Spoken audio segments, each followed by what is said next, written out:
Hi friends, welcome to our channel. நம்ம இந்த வீடியோவில் என்ன பார்க்க போகிறோம் அப்படின்னு பார்த்தீங்கன்னா 12th ஸ்டாண்டர்ட் ஹிஸ்ட்ரி புக்கில் 4th லெசன் பார்க்க போகிறோம். சரியா? இது வந்து பார்த்திங்கன்னா சிலபஸை பொறுத்த வரைக்கும் காந்தியடிகள் தேசிய தலைவராக உருவெடுத்து மக்களை ஒன்றிணைத்தல் ரொம்ப முக்கியமானது. ஸோ விடுதலை போராட்டம் அப்படின்னு எடுத்துக்கிட்டாவே காந்தியடிகளுடைய பங்களிப்பு தான் மிக அதிகமானது மற்றும் அபரிமிதமானது. ஸோ அப்படி பார்க்கும்போது இந்த லெசன் வந்து ரொம்ப முக்கியமானது. இதில் நம்ம என்னென்னலாம் பார்ப்போம் அப்படின்னு பார்த்திங்கன்னா சம்ப்ரான் இயக்கம், கேதா சத்தியாகிரகம். அவருடைய இந்தியாவுக்கு வரும்போது அவர் முதல்ல கலந்துக்கிட்ட போராட்டங்களை, முன்னின்று நடத்திய போராட்டங்களே பார்த்திங்கன்னா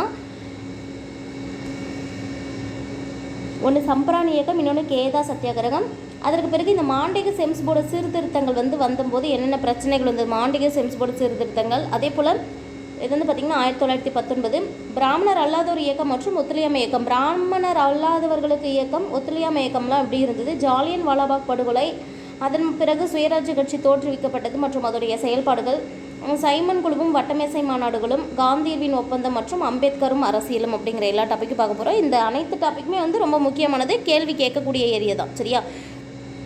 இதில் இருக்கிற அனைத்து டாப்பிக்குமே ரொம்ப முக்கியமானது, ப்ளஸ் கொஷின்ஸ் ரைஸ் ஆகக்கூடிய ஏரியா தான். ஸோ வீடியோ ஸ்கிப் பண்ணாமல் ஃபஸ்ட்லேருந்து லாஸ்ட் வரைக்கும் பாருங்கள். மோகன்தாஸ் கரம்சந்த் காந்தி 1869 கடற்கரையோர நகரான போர்பந்தரில் பிறந்தார். ஸோ காந்தியை பொறுத்த வரைக்கும் அவர் எங்கே பிறந்தார்? 1869 போர்பந்தரில், குஜராத்தில் இருக்கக்கூடிய போர்பந்தர் அப்படிங்கிற கடற்கரை நகரத்தில் பிறக்கிறாரு. அவருடைய உண்மையான பேர் பாருங்கள், மோகன்தாஸ் கரம்சந்த் காந்தி. வருஷம் 1869. 1915ஆம் ஆண்டு அவர் இந்தியா திரும்பிய போது தென்னாப்பிரிக்காவின் இனவாத அரசு விதித்த சமத்துவமில்லாத நிலைமைக்கு எதிரான காந்தியடிகளின் போராட்டங்கள் ஒரு சாதனையாக இருந்தது. அதாவது தென்னாப்பிரிக்காவில் தான் அவர் ஃபஸ்ட்டு தன்னுடைய அறப்போராட்டத்தை துவங்கியிருப்பார். எதுக்காக அப்படின்னா வெள்ளை இனத்தவர்கள் வெள்ளையர்கள் அல்லாத மக்களை ரொம்பவே கீழ்த்தரமாக நடத்துவாங்க. அதிலிருந்து அவங்கள மீட்கணும் அப்படிங்கிறதுக்காக, அவங்களுடைய உரிமைகளுக்காக போராடி அவர் அங்கே வெற்றியும் பெற்றிருப்பார். ஸோ அவருடைய போராட்டங்கள் ஒரு சாதனையாக இருந்தது. தென்னாப்பிரிக்காவில் இனவாத அரசுக்கு எதிராக நடத்திய போராட்டங்கள். அவர் இந்தியா திரும்பிய ஆண்டு கேட்பாங்க, 1915. இந்திய தேசிய சக்திகளுக்கு உதவ வேண்டும் என்று காந்தியடிகள் உறுதியாக விரும்பினார். ஸோ இந்தியாவில் இருக்கக்கூடிய தேசிய அளவிலான போராட்டங்களுக்கு உதவணும் அப்படின்னு சொல்லிட்டு உறுதி எடுத்துக்கிறாரு. தென்னாப்பிரிக்காவில் இந்தியர்களுக்காக முன்னர் ஆதரவு திரட்டிய போது காங்கிரஸ் தலைவர்களுடன் அவர் தொடர்பில் இருந்தார். ஆக்சுவலாக தென்னாப்பிரிக்காவில் அறப்போராட்டம் நடத்தும் போது காங்கிரஸ் தலைவர்களோட, இந்திய தலைவர்களோட அவருக்கு தொடர்பு இருந்திருக்கா, இவங்களுடைய உதவியெல்லாம் அவர் கேட்டிருந்திருப்பார். ஸோ தொடர்பு இருந்ததுனால காந்தியடிகளுக்கு அதிகமாக ஈர்க்கப்பட்டது கோபாலகிருஷ்ண கோகலேவுடைய செயல்பாடுகள் மற்றும் கொள்கையினால தான். அதனால் தன்னுடைய அரசியல் குருவாக அடையாளம் கண்டதே இவர் தான். சரியா? அதாவது காந்தியடிகளின் அரசியல் குரு யார் அப்படின்னு கேட்டாங்கன்னா கோபாலகிருஷ்ண கோகலே. இந்தியாவை விட்டு 20 ஆண்டுகள் வெளியே இருந்த காந்தியடிகள் கோகலேவின் அறிவுரையை ஏற்று இந்தியா திரும்பியவுடன் நாட்டின் நிலைமையோடு தன்னை பொருத்தி கொள்ளும் விதமாக நாடு முழுவதும் ஓராண்டு காலம் பயணம் மேற்கொண்டார். 1915 வராரு. கோகலே என்ன சொல்லியிருப்பாங்கன்னா, நீங்கள் கிட்டத்தட்ட 20 ஆண்டுகள் வெளியில் இருந்திருக்கீங்களா, அதனால் ஒரு ஆண்டுகள் இந்தியா ஃபுல்லாக பயணம் மேற்கொண்டு இந்தியாவுடைய நிலையை புரிஞ்சுக்கோங்க அப்படின்னு சொல்லுவாங்க. அகமதாபாத்தில் சமர்பதி ஆசிரமத்தை நிறுவிய அவர் தன்னாட்சி இயக்கம் உள்ளிட்ட அரசியல் இயக்கங்களில் பங்கேற்கவில்லைன்னு கொடுத்துருக்காங்க. சரியா?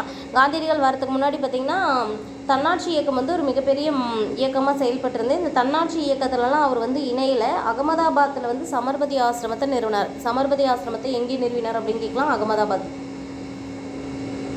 தென்னாப்பிரிக்காவில் இருந்தது போல இனவாத அடிப்படையில் செயல்பட்ட அந்நாட்டு அரசுக்கு எதிராக சத்தியம், அஹிம்சை ஆகியவற்றை அடிப்படையிலான சத்தியாகிரக போராட்டத்தை படிப்படியாக உருவாக்கினார். அவர் தென்னாப்பிரிக்காவில் இருக்கும்போது அவருடைய போராட்டம் எப்படி இருந்தது அப்படின்னா, இனவாத அடிப்படையில் அந்த அரசு செயல்படுது இல்லையா, அதுக்கு எதிராக ஒன்று சத்தியத்தை கடைபிடிக்கிறாங்க, உண்மையை தான் பேசுவார். அஹிம்சை, அதாவது வன்முறை இல்லாத தன்மை, இதன் அடிப்படையில் சத்தியாகிரக போராட்டத்தை படிப்படியாக உருவாக்குறாங்க. இதில் நம்ம ரெண்டுத்தையும் ஞாபகம் வச்சுக்கணும். சத்தியம் அப்படின்னா உண்மை, அஹிம்சை அப்படிங்கிறது வன்முறையற்ற தன்மை. தீமை மற்றும் அநீதிக்கு எதிராக போராடிய போதிலும் ஒரு சத்தியாகிரகி தனது மனதில் அமைதியை நிலைநிறுத்துவதோடு தவறு செய்தவரை வெறுக்கக்கூடாது. எதிர்ப்பின் பாதையில் ஒரு சத்தியாகிரகி சிரமங்களை ஏற்றுக்கொள்வார் மற்றும் அவரது நடவடிக்கையில் வெறுப்புணர்வுக்கு இடமில்லை அப்படின்னு சொல்கிறாங்க. காந்தியடிகள் என்ன சொல்கிறாங்க அப்படின்னா, நாம் போராடுறது தீமைக்காகவும் அநீதிக்காகவும் எதிராக தான். ஆனாலுமே ஒரு சத்தியாகிரகி அப்படிங்கிறவங்க தன்னோட மனதில் எப்போவுமே என்ன வச்சுருந்துருப்பாங்க, அமைதியை நிலைநிறுத்தி வச்சுருப்பாங்க. எந்த தவறுமே செய்ய மாட்டாங்க. தவறு செய்தவங்க கூட இவங்க வெறுக்கக்கூடாது. எதிர்ப்பின் பாதையில் ஒரு சத்தியாகிரகி சிரமங்களை ஏற்றுக்கொள்வார் மற்றும் அவரது நடவடிக்கையில் வெறுப்புணர்வுக்கு இடமில்லை. எதிர்ப்பின் பாதையில் அவர் அறப்போராட்டத்தின் மூலமாக அநீதியை எதிர்க்கும் போதுமே அவருடைய பாதையில் சத்தியாகிரகி சிரமத்தை எதிர்கொள்வார். அவங்களுடைய நடவடிக்கையில் யார் மீதும் எப்போதும் வெறுப்பு இருக்காது. அகிம்சையும் உண்மையும் தைரியமானவர்கள் மற்றும் அச்சமற்றவர்களின் ஆயுதங்கள். ஸோ அச்சமற்றவர்கள் தைரியமானவர்களுடைய ஆயுதங்கள் 2 என்ன அப்படின்னு பார்த்தீங்கன்னா அகிம்சை மற்றும் உண்மை. இது 2 தான். அவை கோழைகளின் ஆயுதங்கள் அல்ல. எண்ண போக்கு மற்றும் பழக்கம், நம்பிக்கை மற்றும் செயல்பாட்டுக்கிடையே காந்தியடிகளுக்கு எந்தவித வேறுபாடும் இல்லை. அது நம்ம என்ன நினைக்கிறோமோ அதுதான் அது நம்ம பழக்கத்தில் வரும். நம்ம பழகிறதே நம்ம நம்பிக்கையாக வச்சு செயல்பட்டோம்னா அதுக்கு எந்த வேறுபாடும் இல்லாமல் இருக்க முடியும் அப்படிங்கிறது அவருடைய கருத்தாக இருந்தது. காந்தியடிகளுடைய சத்தியாகிரக சோதனை அப்படின்னு பார்க்கும்போது ஃபஸ்ட்டு 1917 சம்பரான் சத்தியாகிரகம் தான். சம்பரானில் இருந்த விவசாயிகளின் வேண்டுகோளை ஏற்று இந்திய மக்களை ஒன்றிணைக்கும் முதல் முயற்சியை காந்தியடிகள் மேற்கொண்டார். இதை கேட்பாங்க, இந்திய மக்களை ஒன்றிணைக்கும் காந்தியடிகளின் முதல் முயற்சி எது அப்படின்னு பார்த்தீங்கன்னா சம்பரான் சத்தியாகிரகம். அங்கே விவசாயிகள் விவசாயிகளோடு சேர்ந்து போராட்டத்தை தொடங்குவார். அங்கே சம்பரானில் போராட்டத்தை துவங்கிறதுக்கு முன்னாடி நிலைமை குறித்து விரிவாக ஆராய்ச்சி செய்கிறாரு. பீகாரின் சம்பரான் மாவட்டத்தில் இருந்த கருநீல சாய விவசாயிகள், அதாவது பீகார் அப்படிங்கிற மாகாணத்தில் இருந்தது தான் சம்பரான் மாவட்டம். பீகாரில் இருந்தது தான் சம்பரான் மாவட்டம். அங்கே இருந்த சம்பரான் மாவட்டத்தில் கருநீல சாய விவசாயிகள், அதாவது இண்டிகோ பயிரிட சொல்லி ஐரோப்பிய வணிகர்கள் கட்டாயப்படுத்தப்படுவாங்க. ஸோ அந்த மாதிரி பயிரிட்ட அந்த இண்டிகோ விவசாயிகள் பெரிதும் ஏமாற்றப்படுறாங்க. அவர்களிடமிருந்து 3/20 பங்கு நிலத்தில் விவசாயிகள் கருநீல சாயத்தை கட்டாயம் விளைவிக்கணும் அப்படின்னு சொல்லியிருக்காங்க. ஆக்சுவலாக அவங்களுக்கு 20 ஏக்கர் நிலம் இருக்குது அப்படின்னா அதில் 3 ஏக்கர் நிலம் கட்டாயமாக எதில் தான் பயிரிடணும், கருநீல சாய இண்டிகோ விவசாயம் தான் பயிரிடணும் அப்படின்னு சொல்லி கட்டாயப்படுத்தப்பட்டிருக்காங்க. அதையும் வர்த்தகர்கள் என்ன சொல்கிறாங்களோ அந்த விலைக்கு தான் கொடுக்கணும். இந்த கட்டமைப்பு என்னாச்சு அப்படின்னா இப்படி சொல்லும்போது விவசாயிகளுக்கு கண்டிப்பாக சுரண்டுறாங்க. விவசாயிகள் சுரண்டுறாங்க. அதே போல் விவசாயிகளை வறுமையுடைய பிடியில் சிக்க வைக்கிறாங்க. சரியா? இதெல்லாம் பார்த்துட்டு தான் பார்த்திங்கன்னா ராஜேந்திர பிரசாத், மஜாருல் ஹக்கு, ஆச்சாரிய கிருபாலினி, மகாதேவ தேசாய் போன்ற உள்ளூர் தலைவர்களோடு சேர்ந்து காந்தியடிகள் விரிவாக விசாரணை மேற்கொள்கிறார். சம்பரான் சத்தியாகிரகத்தின் போது காந்தியடிகள் யார்கிட்டலாம் விசாரணை மேற்கொள்வாங்க பீகாரில் சம்பரான் மாவட்டத்தில் அப்படின்னு பார்த்திங்கன்னா ராஜேந்திர பிரசாத், மஜாருல் ஹக், ஆச்சாரிய கிருபாலினி, மகாதேவ தேசாய் இந்த 4 உள்ளூர் தலைவர்கள் கிட்ட உடனடியாக அந்த மாவட்டத்தை விட்டு வெளியேறணும் அப்படின்னு சொல்லிட்டு பிரிட்டிஷ் அதிகாரிகள் காந்தியடிகளுக்கு உத்தரவிடுறாங்க. காந்தியடிகள் அங்கே போராட்டத்துக்கு போகும்போது பிரிட்டிஷார் என்ன பண்ணுறாங்க அப்படின்னா, நீங்கள் இந்த இடத்த விட்டு இந்த மாவட்டத்தை விட்டு உடனே வெளியேறணும் அப்படின்னு சொல்கிறாங்க. ஆனால் காந்தியடிகள் என்ன சொல்வார் அப்படின்னா அதெல்லாம் வெளியேற மறுப்பார். அங்கேருந்து வெளியேறதுக்கு மறுத்த காந்தியடிகள் இந்த உத்தரவு நியாயம் கிடையாது, நீங்கள் என்னை வெளியே போக சொல்கிறது நியாயம் கிடையாது, மாவட்ட நிர்வாகத்திடம் வலியுறுத்தி உத்தரவை மீறுவதன் மூலம் ஏற்படும் விளைவுகளை சந்திக்க போவதாக கூறுகிறார். அதாவது நீங்கள் சொல்கிறது நியாயம் இல்லை அப்படின்னு மாவட்ட நிர்வாகத்துக்கு வற்புறுத்துறாரு. அதே போல் நீங்கள் நான் இதை நீங்கள் சொல்கிறத மீறி நான் இங்கே தான் போராட்டம் நடத்துறதன் மூலமாக நீங்கள் எனக்கு என்ன பின்விளைவுகள் ஏற்பட்டாலும் அதை நான் சந்திக்க தயாராக இருக்கேன் அப்படிங்கிற மாதிரி அவர் ஸ்ட்ராங்காக சொல்லிடுவார். காந்தியடிகளையும் ஒரு உறுப்பினராக கொண்ட விசாரணை குழு ஒன்று அமைக்கப்படுகிறது. ஸோ உடனே என்ன பண்ணுறாங்க அப்படின்னா இந்த சம்பரான் விவசாயிகள் சம்மந்தப்பட்ட அந்த பிரச்சனையை சரி செய்கிறதுக்காக ஒரு குழு அமைக்கிறாங்க. அதில் காந்தியடிகளை உறுப்பினராக சேர்த்துக்கிறாங்க. இந்த ஏழை விவசாயிகள் எப்படியெல்லாம் சிரமப்படுறாங்க அப்படின்றத அந்த குழு கிட்ட எடுத்துரைத்து புரிய வைக்கிறது காந்தியடிகளுக்கு ரொம்ப ஈஸியாக தான் இருந்தது. ரொம்ப கஷ்டப்படல அவர். சரியா? விவசாயிகளுடைய பிரச்சனை என்ன அப்படிங்கிறத அந்த குழுவுக்கு தெரிவிக்கிறாங்க. அந்த அறிக்கையை ஏற்றுக்கிற அரசும். சரியா? அதில் அமல்படுத்தப்பட்டதில் ஐரோப்பிய வர்த்தகர்களின் கட்டுப்பாட்டில் இருந்த கருநீலச்சாலை விவசாயிகள் மீட்கப்படுறாங்க. ஐரோப்பிய வர்த்தகர்கள் படிப்படியாக அந்த சம்பரான் மாவட்டத்தை விட்டு வெளியேற்றப்படுறாங்க. ஸோ சுருக்கமாக சொல்லணும் அப்படின்னா சம்பரான்ன்ற மாவட்டத்தில் அது ஞாபகம் வச்சுக்கணும், கருநீல சாய விவசாயிகள் பாதிக்கப்பட்டது. 20ல் 3 பங்கு அவங்க இண்டிகோ பயிரிட்டது ஞாபகம் வச்சுக்கணும். ஸோ ஒரு குழு அமைப்பாங்க. அந்த குழுவில் காந்தியடிகள் ஒரு உறுப்பினர் இவங்களுடைய பிரச்சனைகளை சொன்னதும் அந்த பிரச்சனைகளை கேட்டுட்டு அதுக்கான தீர்வு எடுத்துருவாங்க. இதுதான் சம்பரான் சத்தியாகிரகத்தில் அந்த வருஷம் கேட்பாங்க. அடுத்தது ஆலை தொழிலாளர்களின் வேலை நிறுத்தம் மற்றும் அகமதாபாத்தில் காந்தியடிகளின் உண்ணாவிரதம் அப்படின்னு கொடுத்துருக்காங்க. ஸோ அகமதாபாத் பஞ்சாலை போராட்டம் தான் 1918. சம்பரான் சத்தியாகிரகம் தான் ஃபஸ்ட்டு சம்பரான் சத்தியாகிரகம் ஃபஸ்ட்டு. அதுக்கப்புறம் அகமதாபாத் பஞ்சாலை போராட்டம். இந்த மாதிரி காந்தியடிகள் தன்னுடைய முதலாவது வெற்றியை தாய்மண்ணில் பதிவு செய்கிறாங்க. ஸோ காந்தியடிகள் ஃபஸ்ட்டு வெற்றி பெற்ற இந்தியாவில் வெற்றி பெற்ற இது என்ன அப்படின்னு கேட்டாங்கன்னா சம்பரான் சத்தியாகிரகம். அது ஞாபகம் வச்சுக்கோங்க. ஸோ இப்படி வெற்றி பெற்ற சூழ்நிலையில் அடுத்து ஒரு பிரச்சனை வரும். சரியா? விவசாயிகளுடைய நிலைமை நெருக்கமாக புரிந்து கொள்ள இந்த போராட்டம் அவருக்கு வழிவகை செய்தது. அகமதாபாத் நகர மையத்தில் பணியாளர்களுக்காகவே மக்களை ஒன்று திரட்டும் பணி காத்திருந்தது. அதாவது என்னாச்சு அப்படின்னா, அகமதாபாத் அப்படிங்கிற இடத்துல இருக்கக்கூடிய ஒரு பஞ்சு ஆலை, அதில் வேலை செய்கிறவங்களுக்கும் அந்த முதலாளிகளுக்கும் பிரச்சனை ஏற்படும். சரியா, அதுதான் இந்த அகமதாபாத் பஞ்சாலை போராட்டம் அப்படிங்கிறது. இந்த போராட்டம் அகமதாபாத் நகர மையத்தில் பணியாளர்களுக்காக மக்களை ஒன்று திரட்டும் பணி காத்திருந்தது. இதில் காந்தியடிகள் என்ன பண்ணார் அப்படின்னா, அதில் வேலை செய்கிற பணியாளர்களுக்காக மக்களை எல்லாம் வந்து ஒன்று திரட்டுறாரு. துணி ஆலை பணியாளர்களுக்கும் ஆலை முதலாளிகளுக்கும் இடையே பிரச்சனை நிலவியது. காந்தியடிகள் இரு தரப்பையும் சந்தித்து பேசுகிறாங்க. அதாவது அந்த பணியாளர்களையும் பார்த்து பேசுகிறாங்க, முதலாளிகளையும் பார்த்து பேசுகிறாங்க. இதில் என்ன பிரச்சனை அப்படின்னு தெரிஞ்சுக்கிறாரு அப்படின்னா, மிக குறைவான ஊதியம் பெற்ற பணியாளர்களின் கோரிக்கைகளை ஏற்க முதலாளிகள் வந்து மறுக்கிறாங்க. சரியா, அவங்களுடைய சம்பளம் வந்து ரொம்ப ரொம்ப கம்மியாக இருக்குது அப்படிங்கிறத இங்கே பிரச்சனை. ஸோ சம்பள உயர்வு எவ்வளோ கேட்குறாங்க, இந்த ஒரு கேள்வி ஞாபகம் வச்சுக்கணும். 35% ஊதிய உயர்வு வேணும் அப்படின்னு சொல்லிட்டு வேலை நிறுத்தத்தில் ஈடுபட சொல்லி காந்தியடிகளே அவங்களுக்கு சொல்லிடுறாங்க. தொழிலாளர்களுக்கு ஊக்கம் தரும் வகையில் அவர் உண்ணாவிரத போராட்டத்தில் இறங்குறார். ஸோ ஃபஸ்ட்டு காந்தியடிகள் இந்தியா வந்ததுக்கு பிறகு உண்ணாவிரத போராட்டம் எந்த போராட்டத்தின் போது முன்னெடுக்கிறார் அப்படின்னு பார்த்தீங்கன்னா, அகமதாபாத் பஞ்சாலை போராட்டத்தில் தான். தொழிலாளர்களுக்கு ஊக்கம் தரும் வகையில் அவர் உண்ணாவிரத போராட்டத்தில் இறங்கினார். தொழிலாளர்களின் வேலை நிறுத்தமும் காந்தியடிகளின் உண்ணாவிரதமும் இறுதியில் தொழிலாளர்களின் கோரிக்கையை ஏற்க வேண்டிய நிலைக்கு ஆலை முதலாளிகளை நிர்பந்தித்தது. ஆங்கில அரசும் இந்த ஆலை முதலாளிகளுக்கு தான் சப்போர்ட் பண்ணியிருப்பாங்க. பட் காந்தியடிகளுடைய உண்ணாவிரத போராட்டமும் தொழிலாளர்கள் வந்து தொடர்ந்து வேலை நிறுத்தத்தில் ஈடுபட்டதும் சேர்த்து வேறு வழி இல்லாமல் அந்த கோரிக்கைகள் எல்லாமே வந்து ஆலை முதலாளிகள் ஏற்றுப்பாங்க. அவ்வளோதான், இது முடிஞ்சிடும். அடுத்து கேதா சத்தியாகிரகமும் 1918 தான். கேதா மாவட்ட விவசாயிகள் பருவமழை பொய்த்ததன் காரணமாக சிரமத்தை சந்தித்தனர். அதாவது கேதா மாவட்டத்தில் பார்த்திங்கன்னா நார்மலாக பெய்யக்கூடிய பருவமழை இல்லை அப்படிங்கிறது காரணமாக நிறைய வந்து அவங்க சிரமத்தை சந்திக்கிறாங்க. 1918 நில வருவாய் வசூலை ரத்து செய்யுமாறு காலனி ஆட்சி நிர்வாகத்துக்கிட்ட கோரிக்கையும் கொடுக்குறாங்க. சரியா, முற்காலத்தில் எப்படி இருக்கும் அப்படின்னா, விளைச்சலை பேஸ் பண்ணி தான் வரியை விதிப்பாங்க. விளைச்சல் இல்லை அல்லது பருவமழை பொய்க்குது அப்படின்னா வந்து அப்போ விளைச்சல்லேருந்து அவங்க என்ன பண்ண மாட்டாங்க, அரசர்கள்லாம் வரி கேட்க மாட்டாங்க. ஸோ அந்த மாதிரி இவங்களும் என்ன பண்ணுறாங்க அப்படின்னா, கேதா மாவட்டத்தில் 1918 ரொம்ப பருவமழை பொய்த்து போனதன் காரணமாக சிரமமாக இருக்குதுன்னு சொல்லிட்டு இந்த வருஷம் மட்டும், அதாவது 1918 மட்டும் நில வருவாய் வசூலை வந்து ரத்து செய்ய சொல்லி காலனி ஆட்சி நிர்வாகத்துக்கிட்ட வந்து அவங்க கோரிக்கை வைக்கிறாங்க. ஆனால் அரசின் பஞ்சகால விதிப்படி என்ன அப்படின்னா, பயிர் சாகுபடி சராசரியாக 25%க்கும் குறைவாக இருந்தால் பயிரிடுவோர் முழு நிலவரி ரத்துக்கும் தகுதியுடையவர். கவர்மெண்ட் ரூல்ஸ் படி முற்காலத்தில் எப்படி இருந்தது அப்படின்னா, பஞ்சகாலம் வருது அப்படின்னா பயிர் சாகுபடி கிட்டத்தட்ட வந்து ஒரு 25% விளையணும். அதை விட கம்மியாக இருந்தால் பயிர் செய்கிறவங்க முழு நிலவரிக்கும் ரத்து. ஆனால் நிர்வாகத்தினர் இந்த விதியை அமல்படுத்தலை. முழுமையாக பணத்தை செலுத்த சொல்லி தான் மக்கள்கிட்ட சொல்லுவாங்க. பிளேக் நோயாலும் அதிக விலையேற்றத்தாலும் பஞ்சத்தாலும் பாதிக்கப்பட்ட விவசாயிகள் காந்தியடிகள் உறுப்பினராக அங்கம் வகித்த இந்திய பணியாளர் சங்கத்தை போய் உதவி கோருறாங்க. சரியா, ஸோ இந்திய பணியாளர் சங்கம் அப்படிங்கிற ஒரு சங்கத்தில் காந்தியடிகள் உறுப்பினராக இருக்காங்க. இங்கே வந்து பார்த்திங்கன்னா அதிகமாக வந்து பிளேக் நோய் ஏற்படுது, விலையேற்றம் அதிகமாகுது, பஞ்சம் அதிகமாகுதுன்ற ரீசன்னால் போயிட்டு இவங்க என்ன பண்ணுறாங்க அப்படின்னா, இந்திய பணியாளர் சங்கத்துக்கிட்ட உதவி கேட்குறாங்க. ஏழை விவசாயிகள் சார்பாக விதல்பாய் பட்டேலுடன் இணைந்து தலையிட்ட காந்தியடிகள் பணம் செலுத்துவதை நிறுத்திவிட்டு இந்த ஏதேச்சதிகாரம் மற்றும் பழிவாங்கும் நடவடிக்கையை எதிர்த்து சாகும் வரை போராட்டம் நடத்துமாறு அறிவுறுத்துறார். அதாவது இந்த கேதா சத்தியாகிரகத்தில் வந்து விதல்பாய் பட்டேல் கூட போயிட்டு என்ன பண்ணுறாங்க அப்படின்னா, பணம் கொடுக்கறத நிறுத்திட்டு இந்த மாதிரி அவங்க வந்து உங்களை அடிமைப்படுத்துறதையும் பழிவாங்குற நடவடிக்கையை எதிர்த்து நீங்கள் சாகும் வரை போராட்டத்தில் ஈடுபடுங்க அப்படின்னு சொல்லிடுறாரு.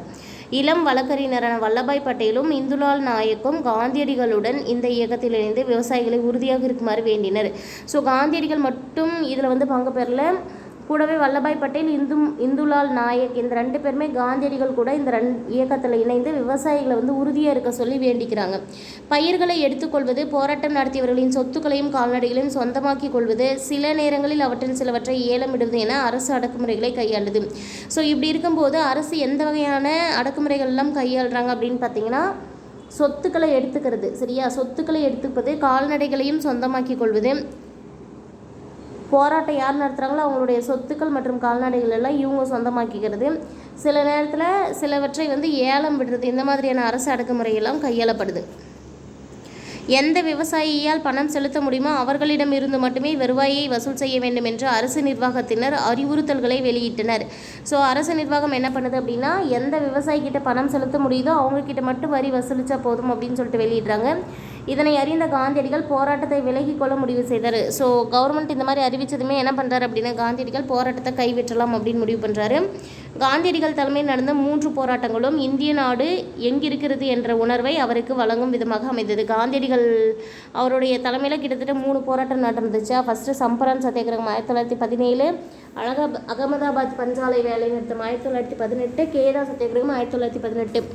இது 3 மூலமாக அவருக்கு என்ன கிடைச்சது அப்படின்னா இந்திய நாட்டுடைய நிலைமை என்ன, அது எங்கே இருக்குது அப்படிங்கிற உணர்வு அவருக்கு கிடைக்குது. ஏழை விவசாயிகள், இந்தியாவின் மூலை முடுக்கில் வாழ்ந்த அனைத்து வகுப்புகள், சாதிகளை சேர்ந்த தொழிலாளர்களின் நலன்களை பாதுகாக்க இந்த போராட்டங்கள் வாயிலாக காந்தியடிகள் ஆதரவு திரட்டுறாங்க. காலனி ஆதிக்கவாதம், சரியா, காலனி நம்ம ஆட்சி செய்துட்டு இல்லையா, காலனி ஆதிக்கவாதம் மற்றும் அதை சேர்ந்த சுரண்டல்காரர்கள் இருதரப்பையும் எதிர்கொண்டு அவர் இருதரப்பு பேச்சு நடத்தி ஒடுக்கப்பட்டவர்கள் திரட்டுகிறார்.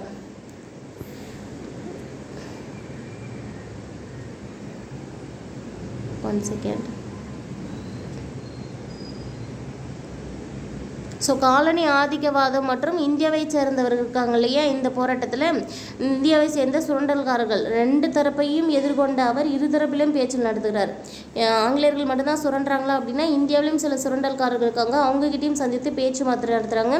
ஒடுக்கப்பட்டவர்களை ஒன்று திரட்டி அவர்களின் தலைவராகவும் அதே நேரத்தில் ஒடுக்கும் நபர்களுடன் பேச்சுவார்த்தை நடத்தும் திறனும் பெற்ற ஒரு தலைவராக அவர் தன்னை நிலைநிறுத்திக்கிறாங்க. அதாவது ஒடுக்கப்பட்டவர்கள் ஆதரவாகவும் பேசுகிறாங்க, அவங்ககிட்ட பேச்சுவார்த்தை நடத்துகிற திறனும் அவர்கிட்ட இருக்குது அப்படிங்கிறாங்க. அவரை மக்களிடம் தலைவராகவும் மகாத்மாவாகவும் இந்த பண்புகள் நிலைநிறுத்துகின்றன அப்படின்னு சொல்லியிருக்காங்க. இந்த சைடில் பாருங்கள், ஒரு பாக்ஸ் கேள்வி இருக்குது. பல்வேறு சாதி, பிரதேசங்கள், மதங்கள் ஆகியவற்றை சேர்ந்த இந்தியர்களுக்கு நலப்பணிகளில் பயிற்சி வழங்க இந்திய பணியாளர் சங்கத்தை கோபாலகிருஷ்ண கோகலே 1905 நிறுவினார்.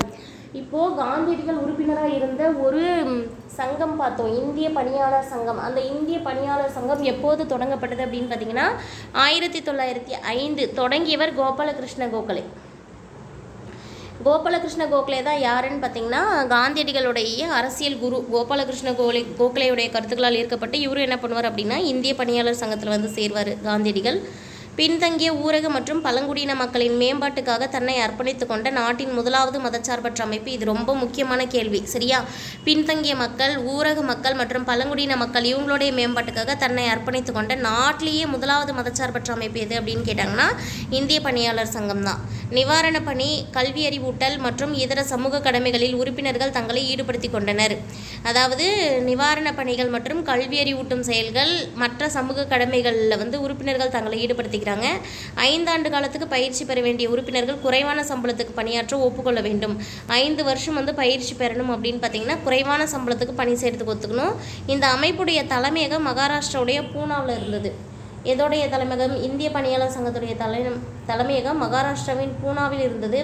அதே போல் சென்னை, மதராஸ், மும்பை, அலகாபாத் மற்றும் நாக்பூர் போன்ற இடங்கள்லாம் கிளைகள் தான் இருக்குது, சரியா. இந்திய பணியாளர் சங்கத்துடைய கிளைகள் 4 இடத்துல இருக்குது. சென்னை, மும்பை, அலகாபாத் மற்றும் நாக்பூர், இந்த இடத்துலலாம் கிளைகள் இருக்குது.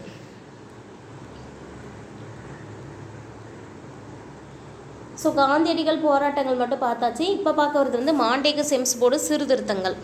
இந்தியாவுக்கான பிரிட்டிஷ் வெளியுறவு அமைச்சர் எட்வின் மாண்டேகு, அரச பிரதிநிதி செம்ஸ் போர்டு. ஸோ இதில் மாண்டேகு அப்படிங்கிறவங்களோட இது வேற ஒருத்தவங்களுடைய பேர், செம்ஸ் போர்டு அப்படிங்கிறவங்க வேற ஒருத்தவங்க. இதில் செம்ஸ் போர்டு அப்படிங்கிறவங்க தான் இந்தியாவுடைய வைஸ்ராய், மாண்டேகு அப்படிங்கிறவங்க வெளியுறவு அமைச்சர், சரியா. இந்தியாவுக்கு பிரிட்டிஷ் வெளியுறவு அமைச்சர், இந்தியாவுக்கு இருக்கக்கூடிய பிரிட்டிஷ் வெளியுறவு அமைச்சர் எட்வின் மாண்டேகு. அரச பிரதிநிதியாக இருந்தவர் செம்ஸ் போர்டு. இந்தியாவுக்கான அரசியல் சாசன மாற்றங்களை அறிவிக்கிறாங்க இவங்க 2 பேரும். அதுவே பின்னாட்களில் 1919 இந்திய கவுன்சில்கள் சட்டம் என்று அழைக்கப்படுகிறது. ஸோ இது எப்படினாலும் கொஸ்டின் கேட்கலாம். 1919 மாண்டேகு செம்ஸ் போர்டு சீர்திருத்த சட்டம் இந்திய கவுன்சில்கள் சட்டம் என்று அழைக்கப்படுகின்றன. மாகாண சட்டப்பேரவைகளை பெரும்பான்மையாக தேர்ந்தெடுக்கப்பட்டவர்களுடன் விரிவுபடுத்த அறிவுரை வழங்குது. அதாவது மாகாண சட்டப்பேரவைகள் இருக்கு இல்லையா, அதில் பெரும்பாலானவர்களை தேர்ந்தெடுக்கப்பட்டவர்களோடு விரிவுபடுத்தணும் இந்த சட்டம் வகை செய்து. இரட்டையாட்சியின் கீழே மாகாண அரசுகளுக்கு நிர்வாகத்தில் அதிக பங்கு வழங்கப்படுகிறது. ஸோ இரட்டையாட்சியை பொறுத்த வரைக்கும் அதிக பங்கு யாருக்கு வழங்கப்படுகிறது அப்படின்னு பார்த்தீங்கன்னா மாகாண அரசுகளுக்கு. இந்த திட்டத்துக்கு கீழே என்னெல்லாம் வரும் அப்படின்னு பார்த்தீங்கன்னா சட்டம் ஒழுங்கு, நிதி ஆகிய முக்கியமான துறைகள் ஆங்கிலேயருக்கு ஒதுக்கீடு செய்யப்பட்டு அவர்கள் அனைவரும் ஆளுநரின் நேரடி கட்டுப்பாட்டின் கீழ் வந்தனர். அதாவது இதிலேயே துறைகள் ஒதுக்கீடு செய்கிறாங்க. எப்படி அப்படின்னு பார்த்தீங்கன்னா சட்டம் ஒழுங்கு, நிதி மற்றும் முக்கியமான துறைகளெல்லாம் ஆங்கிலேயர்களுக்கு ஒதுக்குறாங்க. அது எல்லாமே ஆளுநருடைய கட்டுப்பாட்டு கீழே நேரடியாக வந்துடுது. சுகாதாரம், கல்வி, உள்ளாட்சி இந்த மாதிரியான துறைகள்லாம், சுகாதாரம், கல்வி, உள்ளாட்சி போன்ற துறைகள் இந்திய பிரதிநிதிகளுக்கு மாற்றப்படுகிறது. ஸோ இத்தகைய மாற்றப்பட்ட துறைகளுக்கு பொறுப்பேற்ற அமைச்சர்கள் எல்லாமே சட்டப்பேரவைகளுக்கு கடமைப்பட்டவர்களாக இருப்பாங்க. அந்த அமைச்சர்கள் எல்லாமே சட்டப்பேரவைக்கு கடமைப்பட்டவர். ஒதுக்கீடு செய்யப்பட்ட துறைகளுக்கு பொறுப்பேற்றவர்கள் சட்டப்பேரவைகளுக்குள் ஏதாவது ஒரு துறை இருக்குது அப்படின்னா அந்த துறைக்குன்னு ஒரு அமைச்சர் இருப்பாங்க இல்லையா, அந்த மாதிரி ஒதுக்கப்பட்ட துறைக்கு யார் பொறுப்பேற்கிறாங்களோ அவங்க தான் சட்டசபைகளுக்கு கடமைப்பட்டவர்கள் இல்லைன்னு சொல்லலாம். மேலும் சிறப்பு மறுப்பாணை அதிகாரங்களின் கீழே அந்தந்த மாகாணங்களின் ஆளுநர்கள் அமைச்சர்களை அதிகாரம் செய்ய முடியும். ஆனால் இந்த அமைப்பு முழுவதும் நகைப்புக்கு இடமாக ஆகின. மத்திய சட்டப்பேரவை குறித்து விவரிக்கும் சட்ட அம்சம் 2 அவைகளுடன் இரட்டை அடுக்கு சட்டப்பேரவை என்ற மேலவையை உருவாக்கியது. மத்திய சட்டப்பேரவையில் இருந்து 144 மொத்த உறுப்பினர்களில் 41 உறுப்பினர்கள் நியமனம் செய்யப்பட வேண்டும். மாநிலங்களவையில் மேலவையில் மொத்தம் 60 உறுப்பினர்களில் 26 நபர்கள் நியமன உறுப்பினர்களாக இருந்தனர். மத்திய சட்டப்பேரவைக்கும் தேர்தல் நடக்கும், மாகாண சட்ட மன்றத்துக்கும் தேர்தல் நடக்கும். ஸோ மத்திய சட்டப்பேரவையில் மொத்தம் 144 உறுப்பினர்கள் இருந்தாங்க. சரியா? எத்தனை உறுப்பினர்கள்? 144. அந்த 144 உறுப்பினர்களில் வந்து 41 உறுப்பினர்கள் நியமனம் செய்தாங்க. மாநிலங்களவை என்று அழைக்கப்படக்கூடிய மேலவையில் மொத்தம் 60 உறுப்பினர்கள் இருக்காங்க அப்படின்னா அதில் 26 நபர்கள் நியமன உறுப்பினர்களாக இருக்கணும்.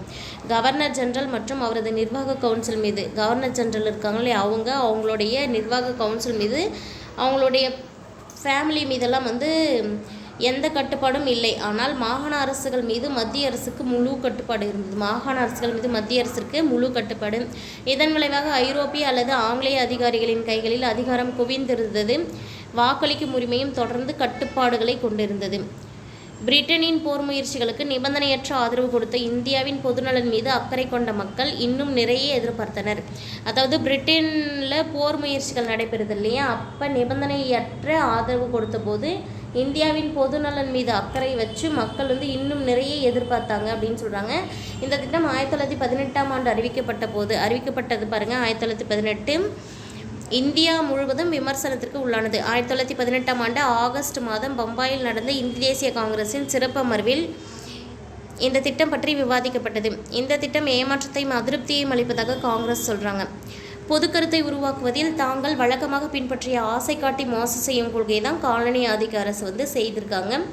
சீர்திருத்தங்களை முயன்று அதற்காக உழைக்க வேண்டும் என்று கோரிய மிதவாத மற்றும் தாராளவாத கொள்கையுடைய அரசியல் தலைவர்களில் குழு ஒன்று செயல்பட்டது. சுரேந்திரநாத் பானர்ஜி தலைமையிலான இந்த குழு பெரும்பான்மை கருத்தை எதிர்த்ததோடு இந்திய லிபரல் கூட்டமைப்பு என்ற பெயரில் தனது சொந்த கட்சியை தொடங்க காங்கிரஸ் வழியமைத்தது.